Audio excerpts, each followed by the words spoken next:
Сәлем достар, бүгін біз осындай жұмсақ болып шығатын күлше нанды жасаймыз. Видеоны соңына дейін қарап, менің каналыма тіркелуді ұмытпайсыз. Алдымен сүтке жылы суды құямыз. Егер де сүтіңіз мұздай болса, онда суыңызды ыстықтау қылып алғаныңыз жақсы. Одан кейін 8 грамм ашытқымызды, жарты шай қасық тұзымызды қосып, барлығын жақсылап біркелкі етіп, осылай араластырамыз. Араластырып болған соң, оған 15 грамм қантымызды қосамыз, араластырамыз. Езілгенін күтпейміз.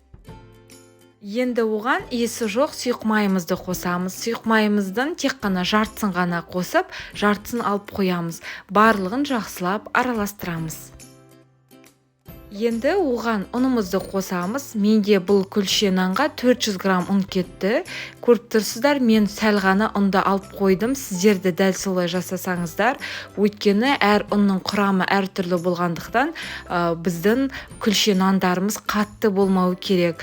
Бірінші осындай қасықтың көмегімен араластырып аламыз. Бізді массамыз осылай қоюланғаннан кейін қалған ұнымызды салып, жұмсақ етіп қолымызбен жақсылатып қамыр илейтін боламыз. Егер де бірден қолмен илейтін болсақ, онда біздің нанымыз қатты болады. Сол себепті бірінші қасықпен біріктіріп алған жақсы. Мінеке, біздің қамырымыз дайын болды. Енді оған банағы қалған жарты сұйық майымызды қосып, жақсылап біздің қамырымыздың иі қанғанша 1-2-3 минуттай араластырамыз. Сонымен қатар достар, құрамы песочный болып шығатын, жоғарыда өте дәмді тез жасалатын печеньенің сілтемесін қалдырамын. Сілтемеден өтіп, міндетті түрде жасап көріңіздер. Енді дайын болған қамырымыздың бетін жауып 1,5 сағат қалып қоямыз. 1,5 сағат өтті достар. Менің қамырым жақсылап көтерілді.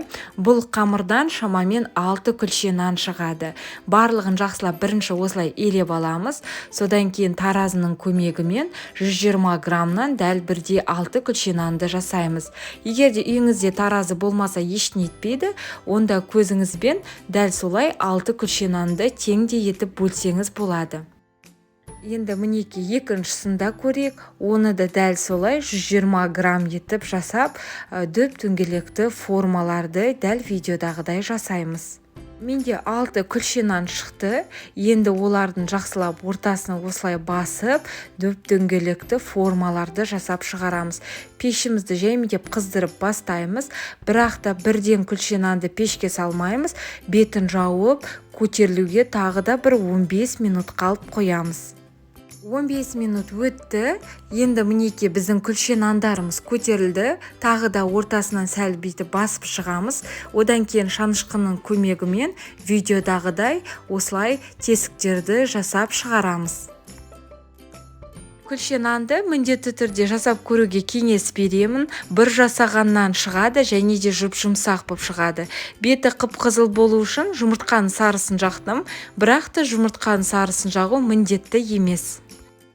Енді бетіне әдемілік үшін мак пен күнжітті бірден араластырып, осылай барлық күлше нанның ортасына сеуіп шығамыз. 200 градуста қыздырылып тұрған пеште шамамен 20-25 минут пісіріп аламыз. Пештен алыстамаймыз, өйткені бұл күлше нандар тез піседі. Мінеке, біздің күлше нанымыз дайын. Енді оны ыстықтай дастарханыңызға қоя берсеңіз болады. Қып-қызыл болып піседі. Және де ортасы видеода көріп тұрғаныңыздағыдай жұмсақ болады. Бір жасағаннан шығатын өте дәмді үй жағдайындағы күлше нан. Міндетті түрде жасап көруге кеңес беремін. Сіздермен бірге болған Гаухар ас болсын.